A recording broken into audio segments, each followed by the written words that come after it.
Assalamualaikum warahmatullahi wabarakatuh. Anak-anakku kelas 4 yang Pak Guru sayangi.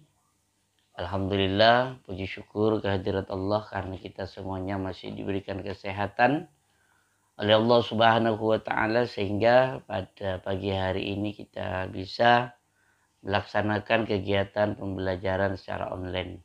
Dan Pak Guru berharap mudah-mudahan kalian beserta keluarga di rumah diberikan kesehatan oleh Allah Subhanahu wa Ta'ala. Amin ya rabbal alamin. Nah, anak-anakku kelas 4 yang Pak Guru banggakan, pertemuan yang lalu kita sudah membahas tentang soal-soal SKI di buku paketnya ya. Kemudian hari ini kita akan bahas, kalau LKS-nya sudah halaman 11 sudah selesai, kita bahas. Dan kalian buka halaman 14, kita bahas pilihan ganda dan juga uraian. Dan untuk lebih barokahnya, mari kita mulai pembelajaran pada pagi hari ini, yaitu dengan ucapan Bismillahirrahmanirrahim. Dengan harapan mudah-mudahan pembahasan soal pada hari ini menjadi ilmu yang nafi' dan barokah. Amin. Coba kita lihat halaman 14. Nah, halaman 14. Nomor 1, majikan Bilal bin Rabah bernama Umayyah bin Khalaf. Nomor 2, orang yang menyiksa Yasir dan keluarganya adalah Abu Jahal. Sahabat Nabi Muhammad yang mengajarkan Al-Quran kepada masyarakat Mekah, termasuk Fatimah binti Khattab yang bernama Habab bin Ad. Habab bin Ad ini orang yang ahli di bidang membuat persenjataan. Nomor 4, majikan Habab bin Ad bernama Ummi Ammar. Nomor 5, Bilal bin Rabah merupakan seorang budak yang dimerdekakan oleh Abu Bakar As-Siddiq. Setelah 3 tahun pemboikotan atau memboikot kaum muslimin, akhirnya kaum kafir Quraisy mengakhiri boikot ini. Boikotan ini putus hubungan. Jadi untuk melemahkan kaum muslimin, maka dilakukanlah pemboikotan. Ya, putus hubungan dengan orang yang masuk Islam, sehingga menderita karena tidak mendapatkan hubungan layanan seperti kesehatan, perekonomian dan lain sebagainya dengan orang kafir Quraisy. Ini salah satu usaha orang kafir Quraisy melemahkan kaum muslimin, sehingga kaum muslimin tidak lagi mengajarkan ajaran yang dibawa oleh baginda kanjeng Nabi Muhammad. Nomor 7, sahabat yang dikeroyok dan dipukuli oleh kaum kafir Quraisy sehingga babak belur adalah Abu Bakar As-Siddiq. Nomor 8, seseorang yang membela dan menyelamatkan Abu Bakar As-Siddiq berasal dari suku Tamim. Nomor 9, Utbah bin Rabi'ah melakukan bujukan langsung kepada Nabi Muhammad. Jadi baginda kanjeng Nabi Muhammad itu dibujuk akan diberi harta, tahta dan wanita, asalkan berhenti untuk berdakwah, berhenti untuk mengajarkan ajaran agama Islam. Karena Utbah bin Rabi'ah ini membujuk dengan harta, tahta dan wanita itulah. Akan tetapi baginda Nabi tidak sedikit pun lengah, tidak sedikit pun mengiyakan bujukan berupa harta, tahta dan wanita tersebut. Nomor 10, pemuda tampan utusan kaum kafir Quraisy yang hendak diberikan kepada Abu Talib sebagai pengganti Nabi Muhammad bernama Amran bin Wahid.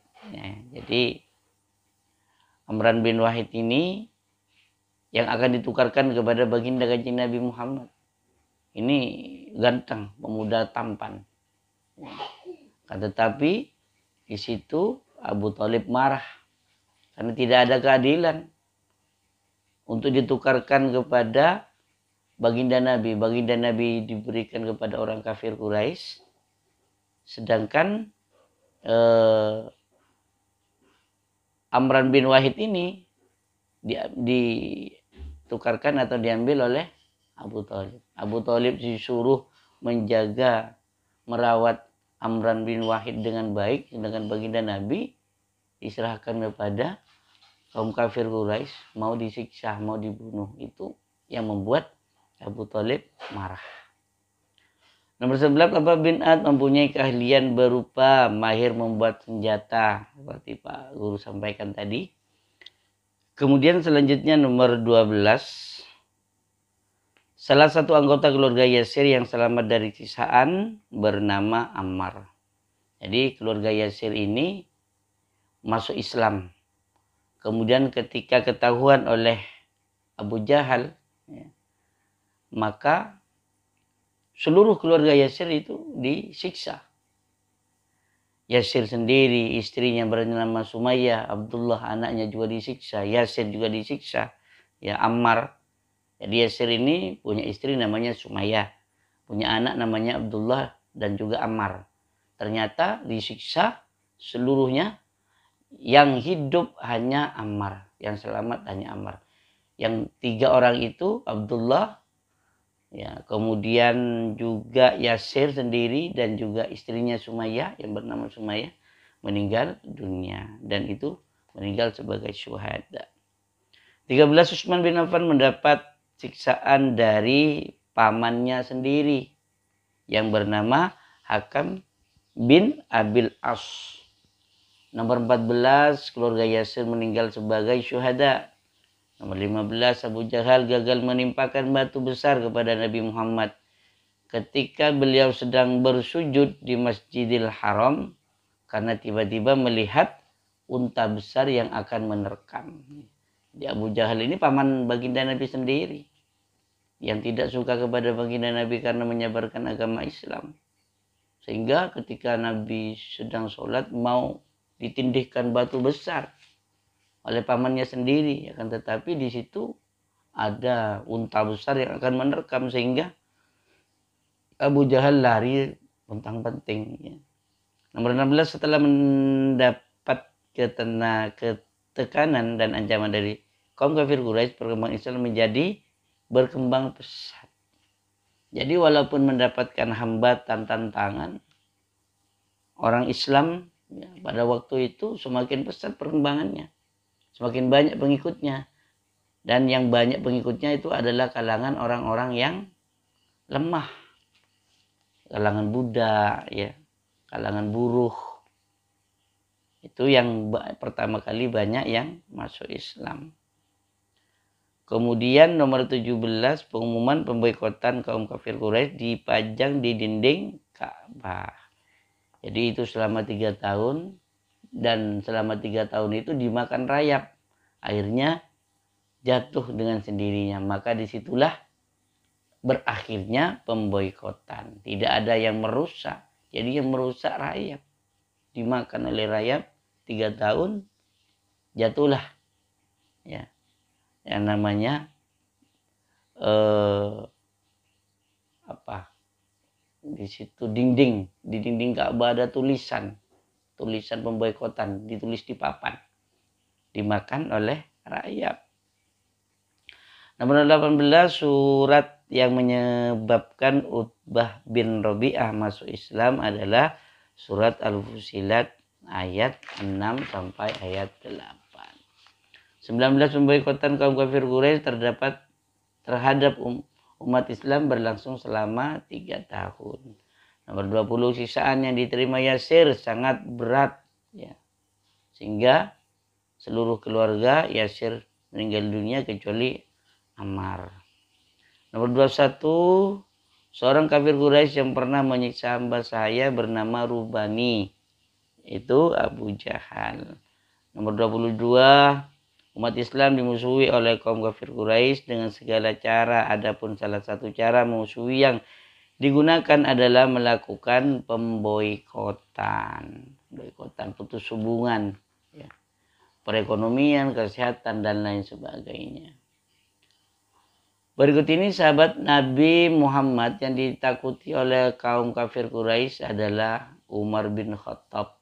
Ya, karena Umar bin Khattab ini merupakan jagoan singa padang pasir. Tidak ada orang yang berani mengganggu Umar bin Khattab. Nomor 24, Abbab bin Ad menganut ajaran Islam karena menyaksikan kebenaran ajaran yang dibawa Nabi Muhammad. Abbab bin Ad, pembuat alat senjata tersebut. Ya. Utbah bin Mu'id berusaha menghentikan dakwah Nabi Muhammad dengan cara memberi kotoran busuk di punggung Nabi Muhammad. Jadi ketika baginda Nabi sedang sholat, ya, di Masjidil Haram, kemudian baginda Kanjeng Nabi dilempari oleh kotoran unta, oleh yaitu Utbah bin Mu'id, ya. Sehingga sekujur tubuh baginda Nabi badannya, ya, dibuang kotoran unta, dan membuat Fatimah putri baginda Nabi itu menangis melihat penderitaan, ya, ayahnya yang dianiaya ketika sholat, tentang beribadah, dianiaya oleh Utbah bin Mu'id. Nomor 16, ya, halaman 16 nomor 1 uraian. Coba kalian dibuka lagi. Apa yang dilakukan orang kafir Quraisy terhadap Yasir setelah masuk Islam? Nah, keluarga Yasir ini, ya, setelah ketahuan masuk Islam, maka Abu Jahal menyiksanya, disiksa, sekeluarga disiksa. Yasir sendiri, istrinya bernama Sumayyah, kemudian Abdullah dan Ammar. Ya, keempat-empatnya disiksa. Cuman yang 3 orang ini sampai meninggal dunia. Ammar ini yang diberikan keselamatan. Jadi hanya Ammar yang selamat, yang 3-3-nya itu meninggal dunia. Ya, disiksa di padang pasir. Bayangkan disiksa di padang pasir, padang yang teriknya matahari luar biasa. Sehingga ketiga-tiganya meninggal dunia. Hanya Ammar dari keluarga Yasir yang selamat.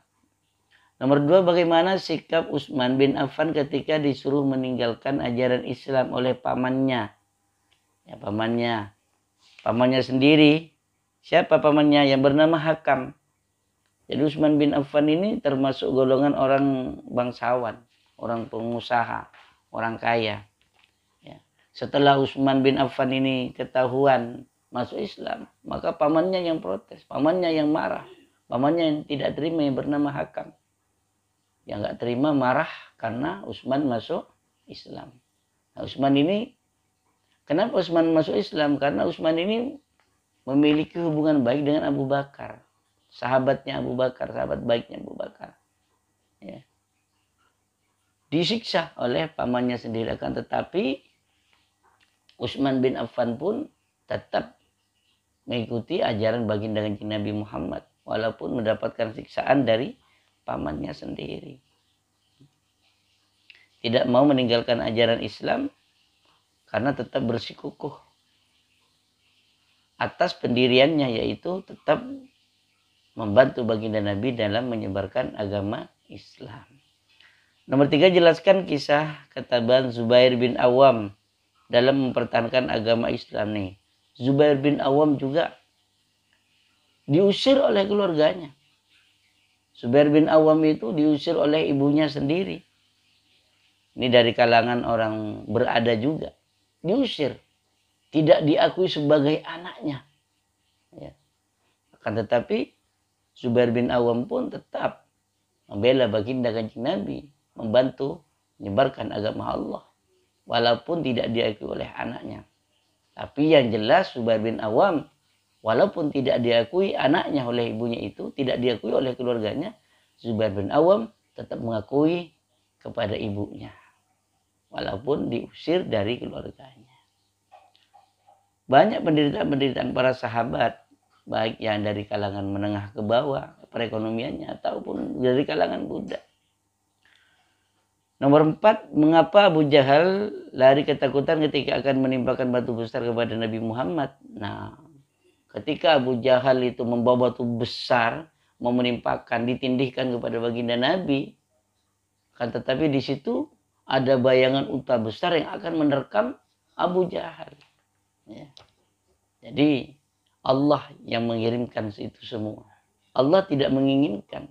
Kalau sudah Allah tidak menginginkan, tidak akan terjadi. Apa yang diinginkan oleh Abu Jahal tapi tidak mendapatkan ridha dari Allah, maka tidak jadi. Hari itu hanya ada bayangan, belum dipukul oleh unta besar. Hanya ada bayangan, sudah lari. Ini sekedar musuhnya hanya unta, sudah lari. Itu yang dilakukan oleh Abu Jahal. Nomor 5, bagaimana bentuk pemboikotan kaum kafir Quraisy terhadap umat Islam. Nah, bentuk pemboikotan di sini bentuk putus hubungan, putus kerjasama. Jadi orang yang ketahuan masuk Islam itu tidak boleh berhubungan dengan orang kafir Quraisy di Mekah itu. Putus hubungan, apalagi keluarga Hashim. Ya. Itu putus hubungan. Jadi kebutuhan sehari-hari tidak mendapatkan hubungan. Tidak boleh. Misalnya beli beras, ya nggak boleh. Beli makanan pokok, ya nggak boleh. Nggak boleh beli. Nggak boleh berjualan dengan orang Islam. Ya. Dan juga keluarga Hashim. Nggak boleh. Di situ merupakan salah satu usaha orang kafir Quraisy untuk melemahkan orang Islam. Agar orang Islam itu kembali kepada ajaran nenek moyangnya. Agar umat Islam itu tidak lagi berdakwah. Sehingga dilemahkan di ekonominya. Kebutuhan sehari-harinya itu dilemahkan. Akan tetapi itu semua dilakukan dengan ikhlas. Dilakukan dengan semangat sampai 3 tahun lamanya. Menderita. Akan tetapi dengan semangatnya luar biasa. Setelah 3 tahun itu Allah memberikan jalan yang terbaik. Yaitu papan dinding yang berisi pemboikotan itu. Ya, papan yang ada di dinding Ka'bah itu dimakan rayap sehingga terjatuh. Maka disitulah berakhirnya pemboikotan. Selama 3 tahun menderita kaum muslimin. Ya karena pemboikotan itu tidak bisa berhubungan baik. Ketika ada orang sakit beli obat tidak bisa. Ketika mau ke tabib tidak bisa. Jadi nggak boleh. Di situ memang ada usaha untuk menghancurkan kaum muslimin. Nah, anak-anakku kelas 4 yang Pak Guru sayangi, itulah pembahasan soal SKI di buku LKS-nya. Dan selanjutnya kalian buat video, hafalkan nama-nama as-sabiqunal awwalun. Ya, nama-nama as-sabiqunal awwalun. Kalian buka di buku paketnya. Di situ juga ada. Kalian hafalkan dari yang pertama sampai yang 12 cukup. Jadi sahabat-sahabat yang pertama kali masuk Islam atau orang-orang yang pertama kali masuk Islam disebut dengan as-sabiqunal awwalun. Dan itu di video kemudian japri ke Pak Guru. Demikian pembelajaran pada hari ini, kurang lebihnya mohon dimaafkan. Wallahul muwaffiq ila aqwamit thoriq. Wassalamualaikum warahmatullahi wabarakatuh.